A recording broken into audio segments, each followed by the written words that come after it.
My name is Charlotte, and this is the story of how I rebuilt myself from the wreckage of a betrayal that cut deeper than any blade.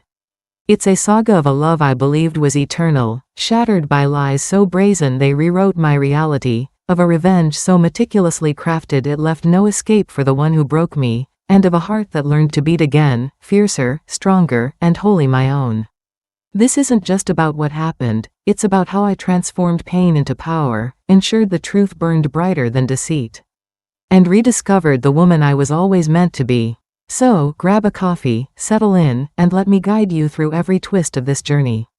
It's a long one, woven with heartbreak, cunning, and triumph, but I promise every word is worth it. I'm 34, a marketing director at a boutique agency in Austin, Texas, a city that thrums with live music, scorching summers, and the pulse of ambition. My life was a mosaic I'd pieced together with care, a loft in the vibrant East Side, its exposed brick walls hung with local art, vibrant abstracts from a 6th Street gallery. A framed poster from a Willie Nelson concert, its balcony a sanctuary where I'd sip rosé under string lights, watching the city's skyline shimmer against the dusk. My career was my heartbeat, pitching campaigns to clients who trusted my vision, leading brainstorming sessions that sparked like wildfires, staying late to polish ad copy until it sang, each word a note in a symphony of persuasion. I thrived on the chaos, the thrill of turning ideas into reality, of seeing a client's eyes light up when I nailed their brand's story. Work was my canvas, and I painted it with precision, each stroke a testament to my relentless drive. My husband, Nathan, was the frame around that canvas, or so I believed. We'd been married for 7 years, together for 10, since a sweaty afternoon at a music festival in Zilker Park, where we bonded over indie bands and al pastor tacos from a food truck, our laughter mingling with the strum of guitars. Nathan was a high school history teacher, the kind who made kids care about the Battle of Gettysburg with animated stories and goofy reenactments in a fake general's hat. His passion for the past infectious. He was my rock, bringing me breakfast tacos when I was buried in deadlines, dancing with me in our kitchen to scratchy jazz records, Billie Holiday's voice crackling through the speakers, looking at me like I was the only star in his sky. We weren't perfect, money was tight, we bickered over dishes or whose turn it was to vacuum, but I thought we were unbreakable. I thought our love was a constant in a world of shifting sands, a vow etched in stone. That illusion shattered 6 months ago, and it began with a single text that cracked the foundation of everything I held dear. It was a humid August evening, the air thick with the scent of cedar and barbecue, clinging like a second skin, heavy and unyielding. I was at my desk in our loft, finalizing a pitch for a local brewery, my laptop screen casting a blue glow across the room, my coffee gone cold.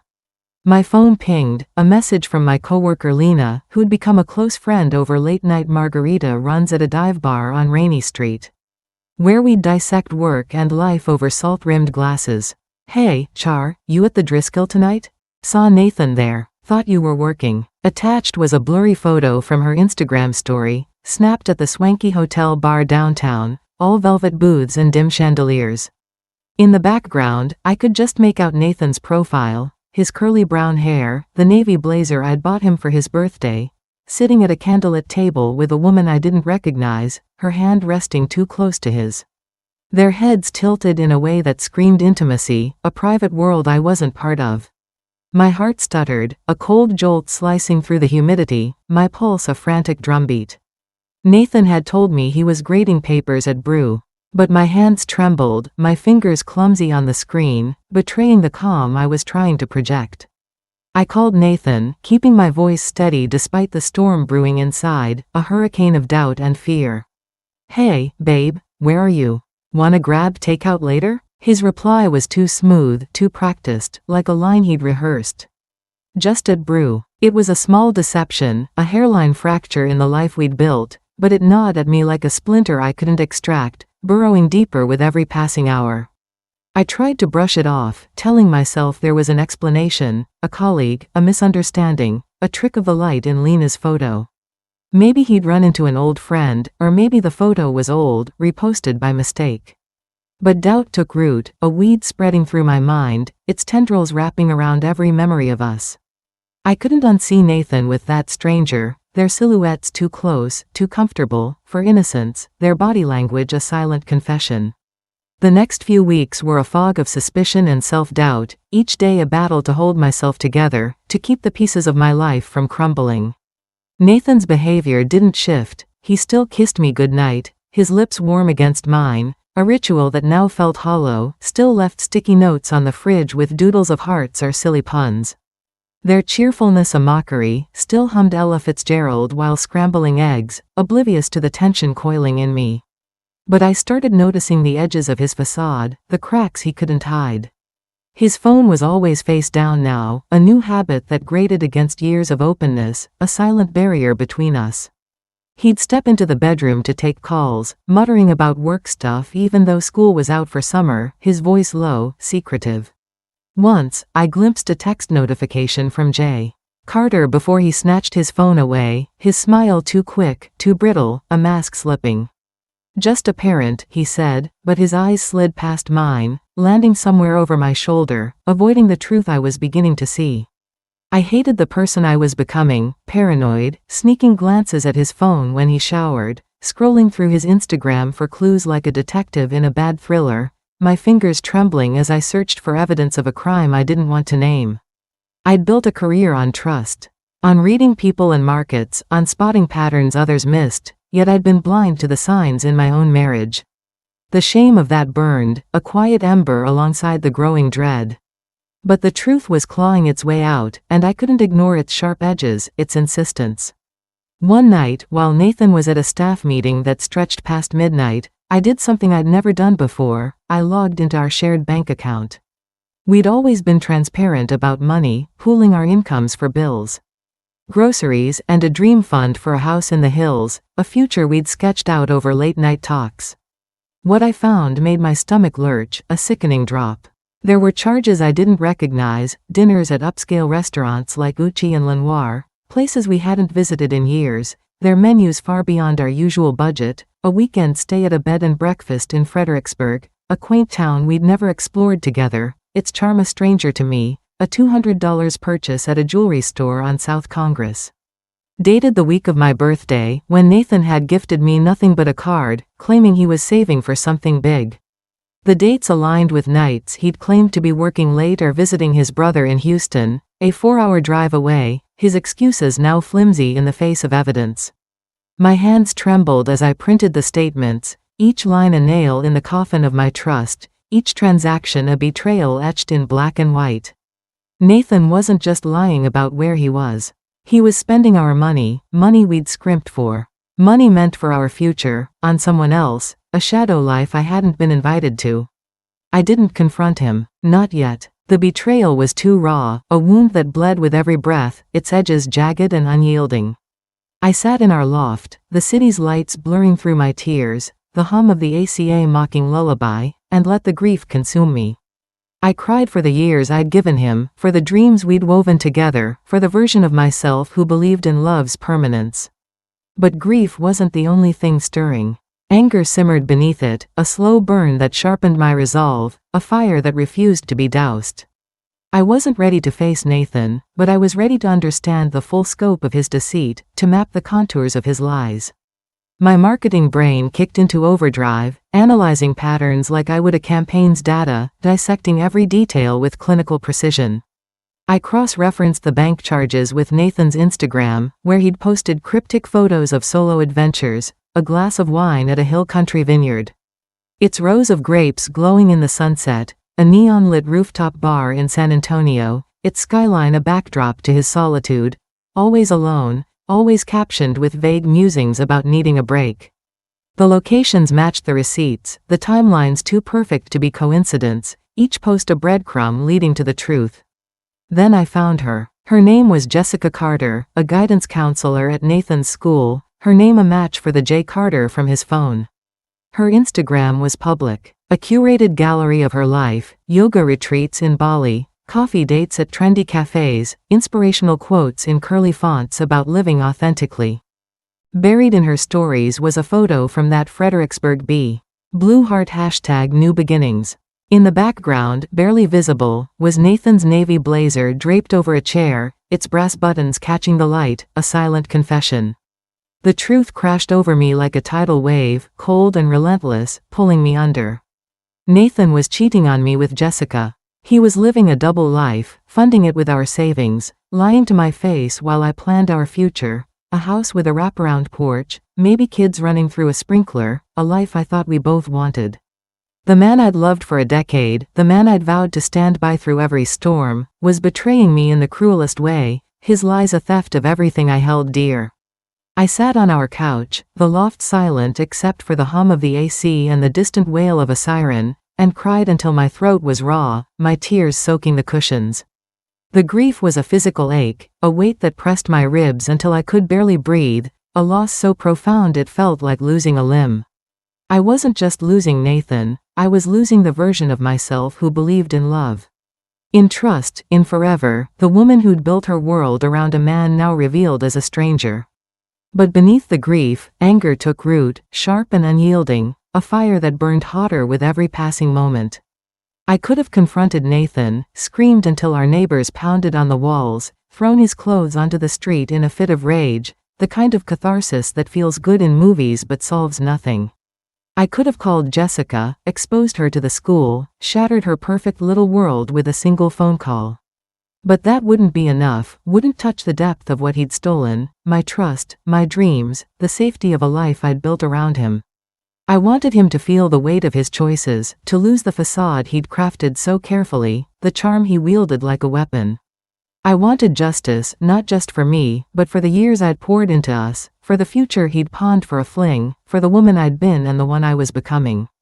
That's when I decided to get revenge, not with violence or chaos, but with a plan so meticulous it would leave no room for escape, a campaign as precise as any I'd ever pitched, its execution flawless. My first step was gathering evidence, building a case that could withstand any denial, a fortress of truth to shield me from his lies. The bank statements were a start, but I needed more, something that would hold up if I had to protect myself legally or emotionally, proof that couldn't be dismissed as paranoia. I created a burner email and a fake Instagram account, posing as a random follower to monitor Nathan and Jessica's posts without raising suspicion. I screenshot everything, her stories from restaurants that matched our bank charges, sushi at Uchi, oysters at Lenoir. His vague posts from the same locations, a glass of Pinot Noir here, a city skyline there, a flirty comment she'd left on his photo. Miss this view throwing kisses. That made my stomach churn, its heart emoji a dagger. I saved Nathan's texts, where he lied about his whereabouts, claiming late nights at school or trips to Houston. Each message a betrayal typed out in casual font. I kept voicemails where his cheerfulness sounded rehearsed, like a performance for an audience of one, his voice a stranger's. Each piece was a brick in the wall of truth I was building, a bulwark against his inevitable deflections, a record of his deceit. Next, I needed to understand Jessica, to peel back the layers of her role in this betrayal. Was she a knowing accomplice, fully aware of the life she was helping dismantle, or was Nathan deceiving her too? Spinning a web of lies to keep her compliant? Her Instagram painted her as genuine, posts about mental health awareness, photos with students holding college acceptance letters, captions about finding her light that rang hollow in light of her actions. But a post from a month ago, a cryptic quote about choosing love over fear, set off alarms, its subtext a quiet admission. I dug into her LinkedIn, learning she'd been at Nathan's school for 2 years, long enough to know he was married. To have seen me at school events, to have heard the staff gossip about Nathan's wife, the marketing whiz. A mutual friend, unaware of my suspicions, mentioned Jessica had bragged about her new boyfriend at a staff happy hour, describing him as a teacher with a big heart, her words dripping with pride. She knew. She was complicit, building her happiness on the ruins of mine, her smile a mask for the chaos she'd helped create. I didn't want to destroy her, she was a fool for believing Nathan's lies. A pawn in his game, but I wanted her to see him for who he was, to feel the sting of her own choices, to face the consequences of her complicity. The betrayal wasn't just Nathan's anymore. Jessica was part of it, a co-conspirator in the theft of my life, and I wanted them both to face consequences, publicly, where their lies couldn't hide, where their carefully curated images would crumble. My plan took shape over weeks, each piece slotted into place like a campaign I'd pitch at work. Every detail accounted for, every risk mitigated, every outcome anticipated.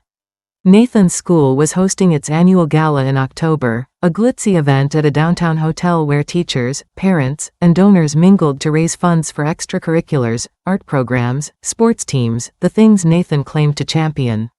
He was on the planning committee, and I knew he'd be there, soaking up the adoration as the charming history teacher, his charisma a shield. Jessica, as a counselor, would likely attend too. Her presence a given at such events, her role demanding she play the part of the empathetic educator. It was the perfect stage, a room full of people who respected them, who believed in their integrity, who'd be shocked to learn the truth, their illusions shattered in a single moment. I decided to expose their affair at the gala, but not with a screaming match or a public meltdown, the kind of drama that burns bright but fades fast. My revenge would be subtle, devastating, and impossible to ignore. A surgical strike that left no room for denial. The gala always featured a slideshow, a heartwarming montage of the school year, students at pep rallies, teachers in classrooms, moments that left everyone misty-eyed, clapping through their tears. I'd attended the gala before, helping Nathan with setup, hauling boxes of decorations, arranging centerpieces, so I knew the tech crew was a ragtag mix of parent volunteers and overworked staff, unlikely to scrutinize every slide, their focus on logistics. Not content. It was the perfect vehicle to deliver the truth, slipped in like a Trojan horse, disguised as sentiment, its impact amplified by the crowd's emotional investment. I compiled my evidence into a 2-minute video, using editing software from work to weave a damning narrative, each frame a carefully chosen weapon. Screenshots of Nathan and Jessica's posts flickered across the screen, paired with text overlays that laid out the timeline, dates of their secret trips, bank reveals. Bank charges for dinners and hotels, Nathan's texts lying about his whereabouts, each a lie captured in pixels. I included a photo of our wedding day, Nathan's smile radiant as he looked at me, captioned, "This is what he betrayed." The final frame was stark. Charlotte deserved better. So does everyone who trusted them. I set it to a soft piano track, the kind that tugs at heartstrings, its gentle rise amplifying the betrayal's weight, making it land like a gut punch, raw and undeniable. To get the video into the slideshow, I needed access without raising suspicion. I contacted the gala's organizer, a harried parent named Diane, using my burner email. Posing as a freelance videographer, I offered to help with the slideshow for free, claiming I was a friend of Nathan's who wanted to support the school. Diane, swamped with tasks, was thrilled, sending me the Google Drive link for the slideshow files. I uploaded my video as a surprise tribute to the staff, embedding it near the end of the montage. Where it would hit when the crowd was already emotional, their defenses softened by nostalgia. I used a VPN to mask my IP address, ensuring no one could trace the upload to me, every step cloaked in anonymity, a ghost in the digital ether. Next, I needed Nathan and Jessica at the gala, positioned for maximum impact, their presence essential to the plan's success. Nathan was vain about his reputation, reveling in his role as the beloved teacher, the one parents praised and students idolized. His charm occurrence, the final step was protecting myself, a shield against the fallout I was about to unleash. I didn't want Nathan to know I was behind it, not out of fear, but because I wanted him to live with the paranoia, wondering who'd unraveled his lies, the uncertainty a punishment in itself, a splinter he'd never extract. I consulted a divorce lawyer, quietly, to understand my rights, her office a stark contrast to the chaos of my emotions. She advised securing our finances, so I moved half our savings to a separate account. The transfer a quiet act of reclamation, and froze our joint credit cards, citing suspicious activity to the bank, a half-truth that felt like justice. I rented a small apartment in South Austin, a sunny space with a view of the Greenbelt, its rolling hills a promise of peace, a fallback if I needed to leave our loft. I wasn't fleeing, I was fortifying, building a new foundation for the life I'd reclaim, brick by brick. The week before the gala, I was a wreck, my nerves fraying like old rope. Each day a test of endurance. What if the video didn't play, a technical glitch undoing my work? What if Nathan charmed his way out, spinning a sob story to save face, his charisma a shield I couldn't pierce? What if I was torching my own life, not just his, the fallout consuming me too? The doubts were relentless, creeping in at 3 a.m. when the loft was too quiet, the city's hum a distant lullaby, my thoughts a cacophony of fear and resolve. But then I'd revisit the bank statements, Jessica's smug captions, Nathan's texts, and the anger would surge, a wildfire I couldn't contain, its heat a reminder of why I was doing this. This wasn't about pettiness, about lashing out in a moment of rage. It was about truth, about reclaiming the years he'd stolen, the trust he'd shattered, the future he'd pawned for a fling. I wasn't just fighting for me, I was fighting for the woman I'd been, the one who believed in love, and the woman I was becoming, forged in fire, unyielding and unafraid. The night of the gala. I stayed home, the weight of my decision too heavy to carry into that glittering ballroom. I couldn't face the crowd, the pitying glances, the chaos I was about to unleash, its ripples unpredictable. Instead, I sat in our loft, my laptop open to the school's live Facebook stream, the string lights on my balcony casting a soft glow, their warmth a contrast to the ice in my veins, a quiet anchor in the storm. The feed showed a dazzling scene at a downtown hotel, white linen tables, clinking wine glasses. Teachers in suits, parents in cocktail dresses, the air thick with laughter and anticipation. Nathan was there, in a new suit I hadn't seen, its crisp lines a testament to his vanity, laughing with colleagues, his charm on full display, as if he hadn't a care in the world, as if his lies hadn't fractured a life.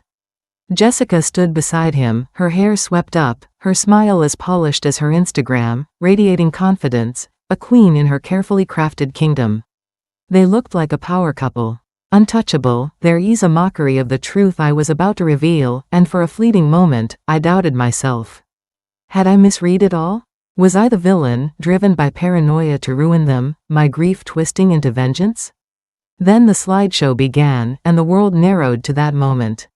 The feed showed a giant screen above the stage, cycling through photos, kids painting murals, their hands streaked with color, teachers leading field trips, their enthusiasm infectious, moments of joy that drew coos and claps from the crowd. Their hearts open, unguarded. My heart pounded, a drumbeat in my chest, drowning out the world, its rhythm a countdown to justice.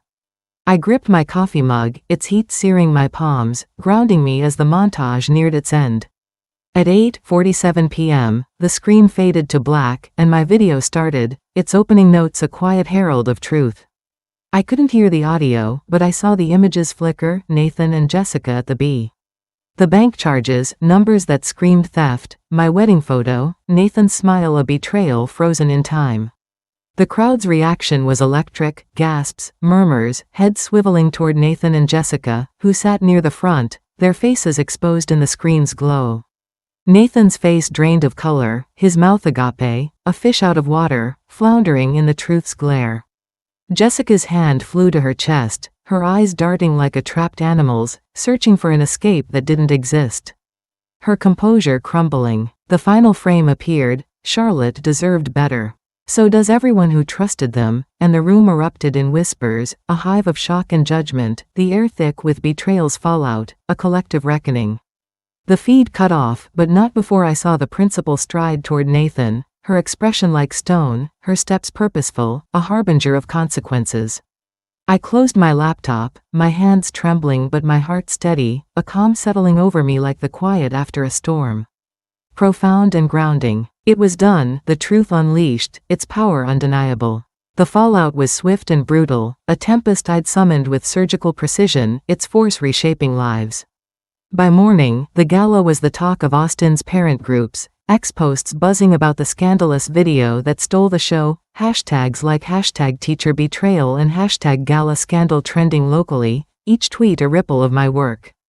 Nathan's colleagues pulled away, their smiles replaced by curt nods, their trust in him eroded. A social exile in the making. Parents flooded the school with emails, demanding answers, questioning his integrity as an educator, their faith in him shattered, their children's role model exposed as a fraud. The administration placed him on administrative leave, citing conduct unbecoming, pending an investigation that would dissect his every move, his career hanging by a thread. Jessica's role as a counselor hinged on trust, and the public exposure obliterated it, her credibility reduced to ash. She resigned within a week, a friend at the school told me, her career in tatters, her Instagram now private, a digital ghost, her new beginnings a cautionary tale whispered in staff rooms. Nathan came home that night, his face a mask of panic, his voice cracking like thin ice, desperate and brittle. "Char, you have to believe me, it's not what it looks like," he stammered, his eyes wild, searching for the forgiveness he'd never earn, his charm useless against the weight of evidence. But I was done listening, done with his lies, done with the man I thought I knew, a stranger unmasked. I'd packed a bag, my essentials tucked into a suitcase, photo albums, my favorite sweater, the journal where I'd written our dreams. My new life waiting beyond the loft's walls. "I know everything, Nathan. The bank statements, the trips, Jessica. We're done." I handed him divorce papers, drafted by my lawyer, their weight a final severance, a legal end to a love turned to ash. I walked out, the loft's door clicking shut behind me, a sound as final as a gavel, echoing in the silence. He didn't follow, didn't fight. He knew he'd lost, not just me, but the life he'd taken for granted, the world he'd built on lies. The weeks that followed were a crucible, painful but transformative, a forging of the woman I was becoming, each day a step toward healing. I moved into my South Austin apartment, its windows framing the Greenbelt's rolling hills, a view that greeted me each morning like a promise. Its serenity a counterpoint to the chaos I'd left behind. I threw myself into work, landing a major campaign for a tech startup, the bonus enough to furnish my new space with color, bright throw pillows, a shelf of novels, a pottery wheel where I shaped clay into wonky bowls that made me laugh, their imperfections a mirror to my own resilience.